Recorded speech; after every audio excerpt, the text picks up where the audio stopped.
লড়াই করতে করতে এই জয় বাংলার মুখ্যমন্ত্রী এবার ভারতীয় সেনাবাহিনীর বিরুদ্ধে লড়াই নেমে গেছে। গান্ধী মূর্তি পাদদেশকে মমতা বন্দ্যোপাধ্যায় তৃণমূল কংগ্রেসের পার্টি অফিসে জায়গা নেই।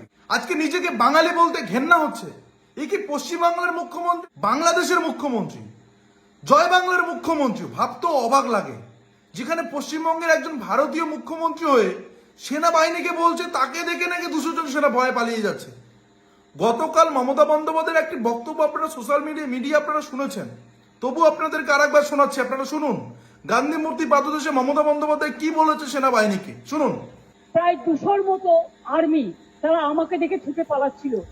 নিশ্চয় আপনারা শুনলেন। আসলে বলুন তো, রাজ্যের মুখ্যমন্ত্রী মমতা বন্দ্যোপাধ্যায় ইনি কি এই বাংলার মুখ্যমন্ত্রী, এই পশ্চিমবঙ্গের মুখ্যমন্ত্রী, নাকি বাংলাদেশি রোহিঙ্গা অনুপ্রবেশকারীকে সমর্থন করতে করতে, তাদের হয়ে পথে আন্দোলন করতে করতে এই বাংলাটা তাদের হাতে তুলে দিয়ে জয় বাংলার মুখ্যমন্ত্রী হতে চাচ্ছে, তাদের দেশের প্রধানমন্ত্রী হতে যাচ্ছে?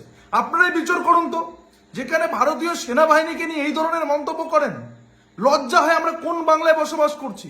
নিজেকে বাঙালি পরিচয় দিতে ঘেন্না হবে এবার, অন্য রাজ্যে গিয়ে নিজেকে বাঙালি বলতেও ঘেন্না হবে, যে এই একটা অপদার্থ বেহায়া মুখ্যমন্ত্রী, যেখানে যার গ্রহণযোগ্য নেই ওই চেয়ারে থাকার জন্য, সেই চেয়ারে বসে আছে, আর একের পর এক এই ধরনের বক্তব্য সোশ্যাল মিডিয়া জুড়ে ভাইরাল হচ্ছে। ভাবতে অবাক লাগে। গান্ধী মূর্তি পাদদেশকে মমতা বন্দ্যোপাধ্যায় তৃণমূল কংগ্রেসের পার্টি অফিসে জায়গা নাকি? মমতা বন্দ্যোপাধ্যায় যা কিছু করতে চাইবে সেটাই করতে দেওয়া হবে। অথচ এই রাজ্যের বিরোধী দলগুলো প্রোগ্রাম করতে গেলে, তাদের দলের কোনো জায়গা নিতে গেলে রাজ্যের পুলিশ প্রশাসনকে কতবার করে জানানো হয়, তারপরেও তার অনুমতি পাওয়া যায় না। হাইকোর্ট থেকে সেই অনুমোদন নিয়ে তারপরে সেই রাজনৈতিক দলগুলো সভা করতে হয়, প্রোগ্রাম করতে হয়। অথচ 3 দিনের কথা বলে 1 মাস ধরে সেখানে প্যান্ডেল করে বসে আছে